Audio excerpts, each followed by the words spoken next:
Welcome, everybody. I can see you're just hopping into our session now, which is great. Do say hello in the chat and Q&A box. Nice to see you all. Thank you for joining us. We have, for the next half hour, got a fantastic supplier panel for you to really talk about what's new, trends, insights into selling Australia, why it's such an amazing time to be selling the destination, some top tips for things to be recommending to clients, so that you can make the most of the opportunities this year. We have on our panel Sally Cope, who is Regional General Manager at Tourism Australia. Hello, Sally. Hello, thank you. Thank you, Sally. We also are joined by Simon Applebaum, who is Managing Director of Gold Medal. Hello, Simon. Hello. Thank you. And finally, Steph Seymour, who is Regional Manager for Sales and Distribution for the UK and EMEA region for Qantas. Hello, Steph. Hi everyone. Hi. So in the next half hour, as I say, we're going to be talking about booking trends. We're going to be talking about consumer spend, what customers are looking for, what they're booking, getting some product updates as well, and also really focusing on how the panelists, their brands, are able to support agents in learning about and selling Australia. Sally, let's come to you in the first instance. Australia's borders are open for international travellers again, which is obviously incredible news. But what can you tell us about early indicators that you're hearing from tour operator partners, airline partners, about booking so far from the UK and the Irish markets? Thanks, Pippa. Well, it's been really heartening to see the absolute surge of bookings and inquiries that occurred as soon as the border reopening announcement was made. We always suspected there was pent-up demand. There clearly is.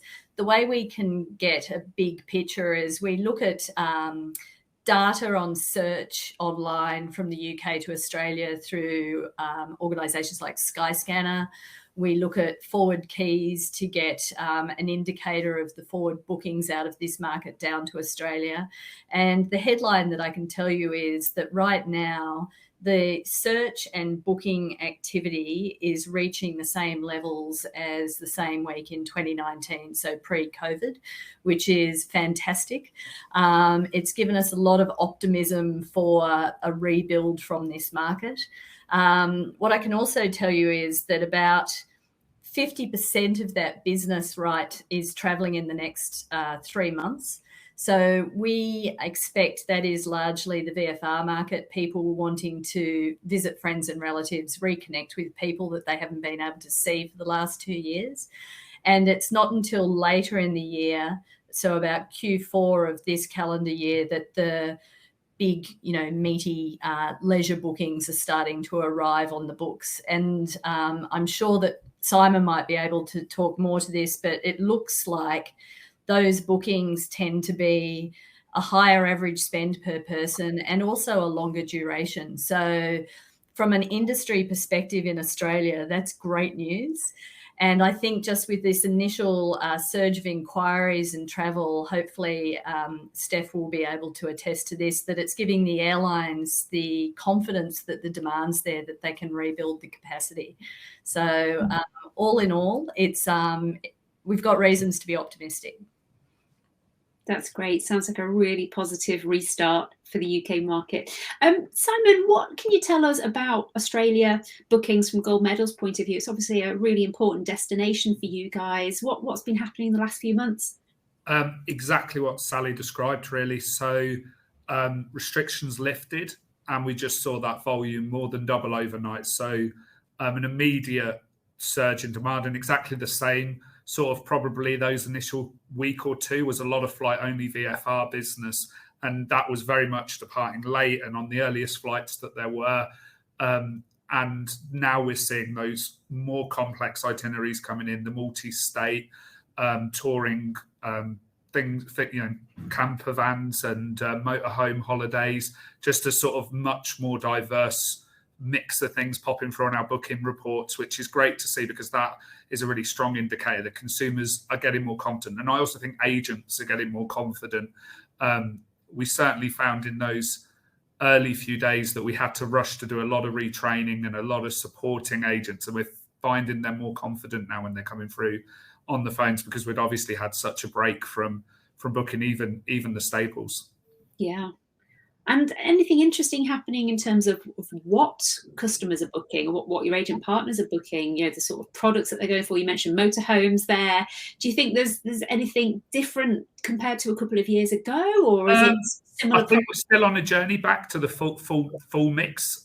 We're seeing some of the Ghana and the Indian Pacific rail stuff coming in. But still that Sydney Rock and Reef sort of staple is always going to make up a big bulk of what we're selling. But I was just flicking down the data. We've seen inquiries and bookings in Tasmania, the Northern Territories, and the South Australian outback. So some of this stuff is definitely not, the most mainstream things that we'd sell, that they're for slightly more adventurous visitors, and often repeat visitors, people coming back who have been before. So there's a blend of things, and it's obviously still relatively early to call out big trends, but I think it's what we look for is just that diversity, just that multi-state, multi-centre stay, because that we've seen as other destinations have opened, that really shows that confidence is coming back in consumers. Yeah.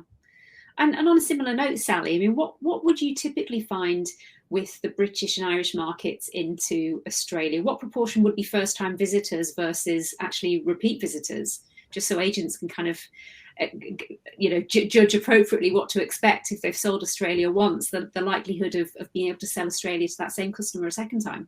Yeah, we get a really high repeat visitation from this market. In a normal year, so before COVID, it would be around the 60% mark. So I think one of the messages that we've always tried to remind people is it's the sort of destination that it can feel big when you're first talking about it, and it's on a lot of people's bucket lists, and they think that they're only going to do it once, and they try and do everything on that first trip. But the reality is the repeat market is so high that it's really about doing it in bite-sized pieces and doing a bit of the country and doing it properly. I think there's such strong connections between the UK and Australia, and connections between people as well. That's another reason why we get that high repeat visitation. Yeah, great destination for agents to sell. And if someone's gone once, they're likely to go again. Exactly. Steph, hello. What can you tell us about Qantas bookings over the last few months? How's the year ahead looking? What are people booking, and how far in advance are they looking to travel? Yeah, sure. So travel. Yeah, it's very much aligned with what Simon and Sally have been saying. It's so great to be speaking so positively about Australia. It's a long time coming, but it's fantastic that it's all heading in the right direction now. So we're seeing a fantastic response to our flights from the UK to Australia. Since the announcement that the borders were opening initially to the to the Aussie residents, and particularly when it opened for international tourists as well. So volumes are very similar. I think what we're seeing now is certainly some through for the end of the year. So, I think it was Simon's point where, that shorter booking window was certainly the case initially, but now that confidence is growing and building, and travellers are wanting to go and visit friends and family at Christmas. They've not been able to do that for a couple of years. So we're seeing really strong demand for the end of the year. And I think, the non-stop direct flights that we have as well are going down really, really well. I think travel has become so complex, and, you're wanting to make it as simple as possible. So we're really seeing strong demand for the non-stop flights as well. So, yeah, lots of very happy reunions when the borders opened. There was lots of sort of televised airport reunions, etc. So it's really great to see after all this time. And we talked a little bit about average spend perhaps being up. Are you seeing perhaps a greater proportion booking in your premium cabins, or is that mix about the same? We are actually, yeah, certainly in that leisure space, because people couldn't, they couldn't travel. They were saving. There's been that pent-up demand that Sally referenced. So, there's pent-up savings to be spent as well. And I think it's a long way to go. And if passengers can afford that extra comfort, then absolutely, premium economy is doing fantastically well, as is business class on the Dreamliners at the moment. So, yeah, absolutely. Yeah, thank you. Sally, I know you were on the ground quite recently in Australia. I know there's been various destinations as well that have taken the opportunity during the pandemic to really invest in product and refresh products, launch new products even. Is that something that's been going on in Australia? Did you get to see or hear about many new products while you were out there? I didn't. I was down there for a 2-week work trip, so most of my time there was in Sydney, which is my hometown. So it was great to be home. And I have to admit, the first thing I did when I arrived was went straight to Manly Beach and threw myself in the ocean, which was brilliant. But yes, the domestic market. So when Australia's borders closed, international borders closed, we actually turned our attention as a tourism board to the domestic market and ran a campaign for the last 2 years, Holiday Here This Year, really inspiring Australians to travel around the country and explore their own backyard.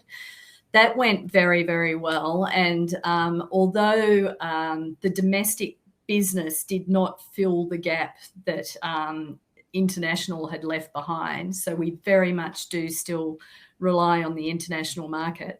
It really buoyed the industry. And the good news is that when you look around the country now, there's been some amazing hotel reopenings, there's been product development, and the product generally has been, it feels very fresh.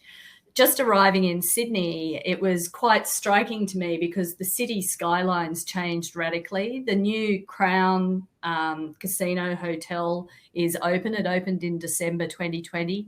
It's 75 stories, so it's the tallest hotel in the city and spectacular. So it's definitely the place to be at the moment for the locals who are checking out all the new bars and so on. It's got at 250 metres high, it's got a viewing platform with these incredible views all over the harbour.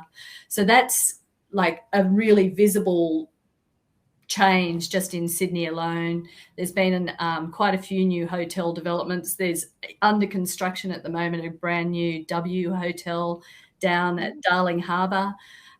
So yeah, I mean, it was just good to see that, and it did feel like the place had energy as well, which was nice. So it's not a dissimilar feeling to here in the UK, where people are out and about living their lives pretty much again.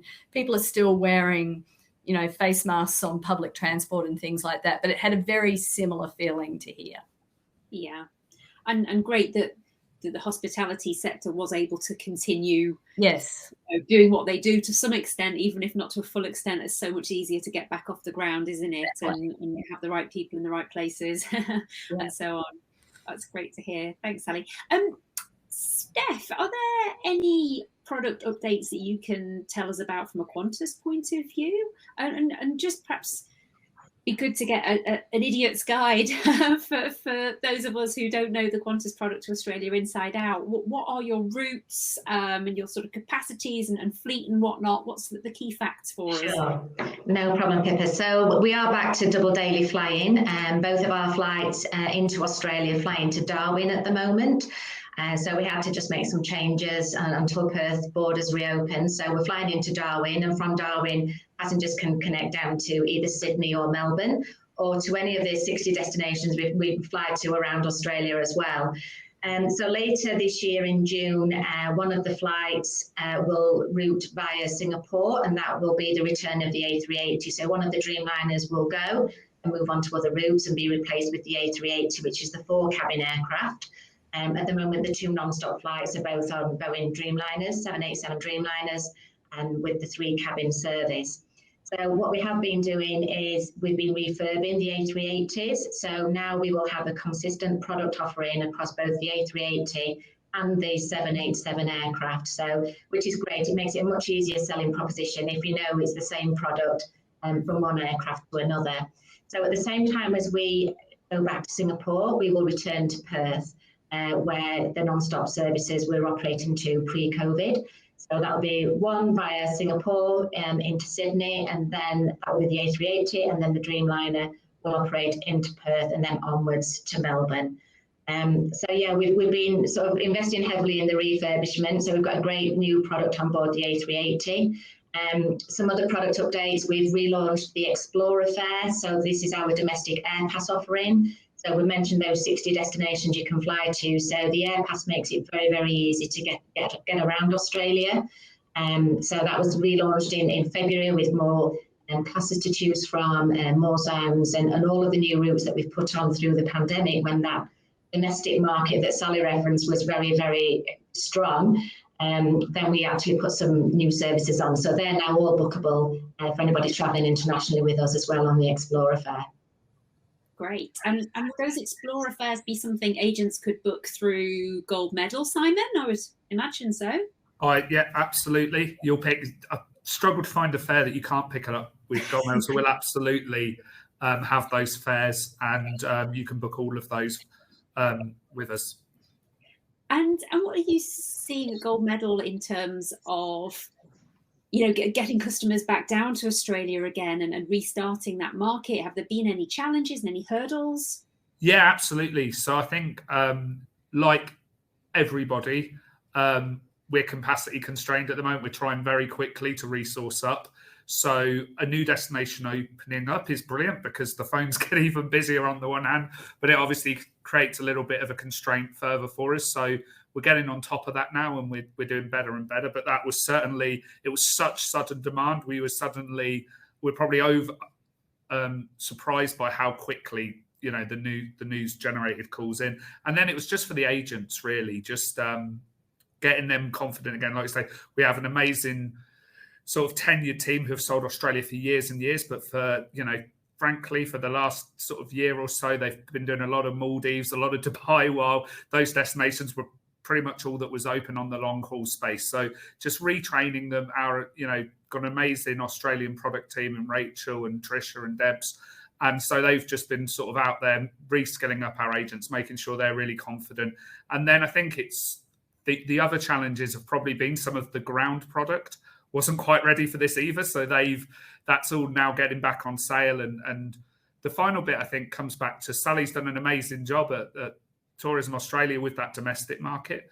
But it does create a reality that there's now challenges on some of the most premium tours and some of the availability for some of the very best products and room rates, etc. So I guess the message to agents is make sure you're getting your customers booking early if you really want to do some of those best reef tours and the like. You know, we do now have a buoyant Australian domestic market that we're competing with for some of those places, and we are seeing capacity constrained in some of sort of the key holiday periods.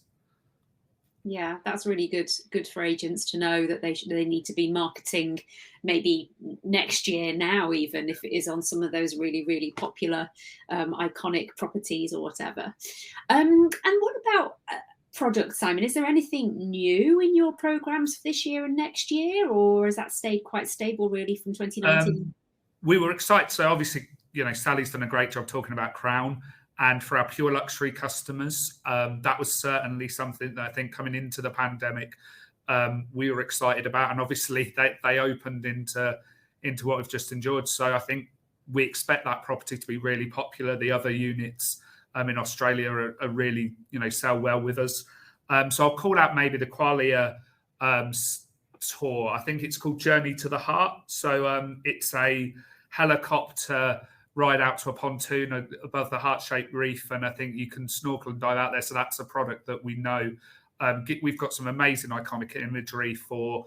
We'll certainly be putting some marketing behind that, and again targeted at that more premium customer who and that bucket list experience. So there's lots, you know, there's such a constant flow of new things, but I think we'll call out that one because I've got an eye on that particular tour myself. Well, Qualia, I have been to, and it is wonderful, I can tell you. But yeah, you're right. Those sorts of the images of those kinds of properties, that kind of product, just is so inspiring and amazing for social media promotion and so on, isn't it? It's a real great selling tool. Can we talk a little bit more actually about the ways in which your respective organisations can help travel agents to sell more Australia as well? Sally, what's Tourism Australia been doing on a more kind of international and consumer level with marketing? And in what ways do you think travel agents can best tap into that? Well, as everyone knows, we're a marketing organisation, and our primary purpose is to really drive the demand and feed the leads through to the industry.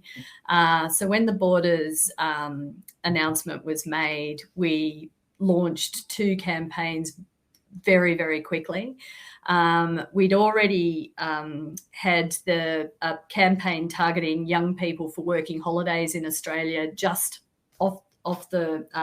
just launched, and that is going very, very well, and we're continuing to run that all the way through to the 30th of June this year for now. And then we at the same time launched our big reopening campaign, and we're tapping into the concept of or reminding people just about the diversity of experiences right across the country.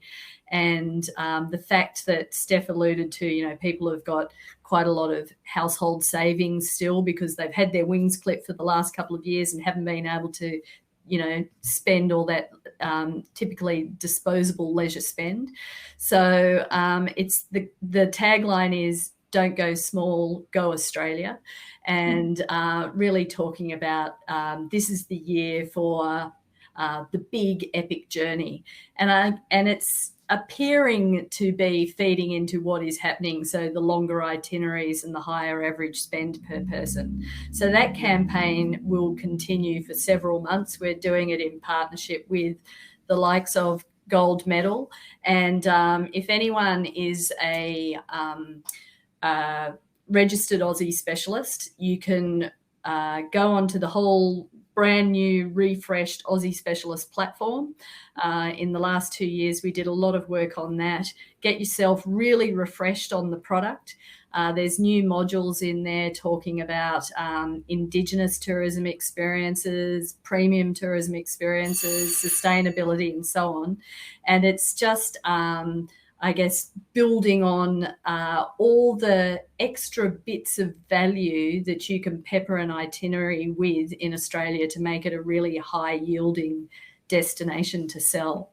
And it's also worth noting that our premium Aussie specialists, so the people that do sell a lot of Australia, in the end do also get the advantage of leads off australia.com when we've got all of these campaigns running as well.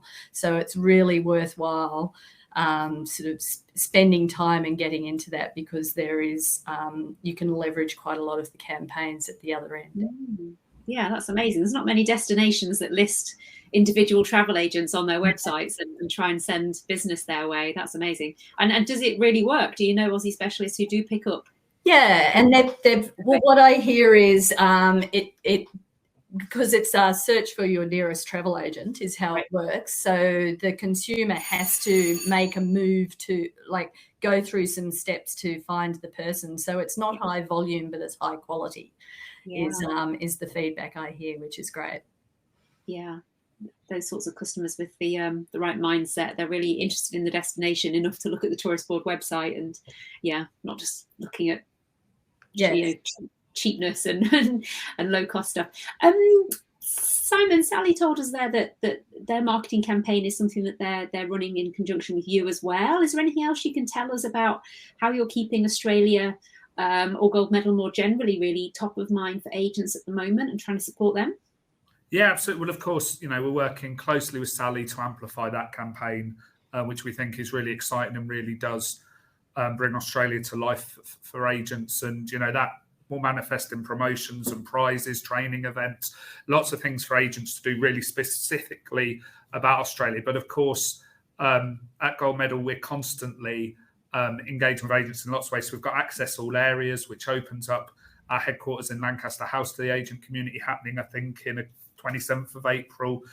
We've got various roadshows for our Pure Luxury brand, Cruise Plus, our touring brand, Incredible Journeys. So Australia plays a big part in that brand, and we'll be in Belfast, Edinburgh, Newcastle, Manchester, Birmingham, Reading, and working with a number of supply partners, including Australia, and then a variety of tiptoe events. We've got the golf day in July, an array of fam trips. I'm sure, Sally, your team are working with our team to make sure Australia is back on that itinerary, because I know we've run some incredible sort of mega fams out to us in the past. So the activity that we're doing with agents is back in full force, and you can find all of that on our marketing hub on Gold Medal website. So if you're ever unsure of exactly what campaigns we're running, it's all there, because we sell such an array of destinations.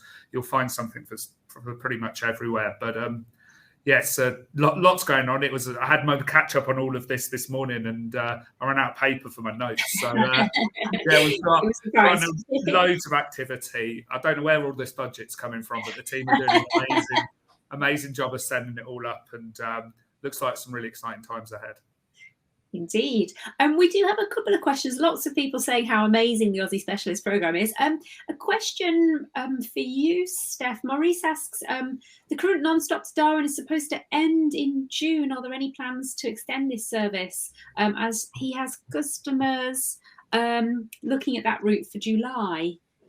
Sure. So we won't be flying directly into Darwin after June. The routes will change to one via Singapore, down to Sydney, and then into Perth and on to Melbourne. But Darwin is still very easily,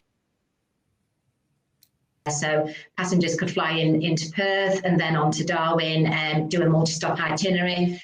Simon's got years over at Gold Medal, things you can do, during all those multi-stop stays. So it's still going to be, incredibly easy to get there using the other tools, but the non-stop will finish to Darwin in June. Yes. One quick question from Keith. He was just interested to know how other markets are doing compared to the UK markets. Sally, your remit is actually Europe, I think, isn't it? Are other markets resuming as well, quickly? We're seeing the largest opportunity for quick rebound from the UK and North America, and also a bit closer to home, markets like Singapore and New Zealand are doing well as well. But from a Tourism Australia perspective, we've always looked at the UK as one of we call it star markets, one of our most important markets, which is why we're investing so much money in the marketing campaigns at the moment, because we see this as a real opportunity to rebound from the COVID pandemic. Yeah. Great. We've just got a few more seconds left. Steph, one final question for you about how you're supporting agents in selling Qantas. Anything they need to know? Yeah, sure. So we launched the Qantas Agency Connect website before the pandemic, and we've been investing heavily in sort of building the content in what we call the QAC, another acronym for travel. But we've got all kinds of information on there. We've got obviously COVID policy information, commercial policy. All our products and services are on there, and even a self-service area as well. So if agents want to sort of, own the customer experience from end to end, then they can actually self-serve using things like managing schedule changes, booking seats, special requests, things like that. So, and sort of watch this space. The QAC will be developed further in order to ensure that agents do have the opportunity. Also, we've got our NDC proposition launching later this year, which is called the Qantas Distribution Platform. So exciting times there for us, a big step forward with the technology that we're going to be providing there. So watch this space, there'll be plenty coming out on that in future. Wonderful. I knew our 30 minutes was going to whistle by. We are out of time now. I've seen a specific query from Oline Webster, but we'll answer that separately if that's okay, Oline. We do have to send all of our guests on to the next panel discussion, where we will be discussing itineraries and itinerary building in more detail. So thank you so much, Stephanie, Simon and Sally.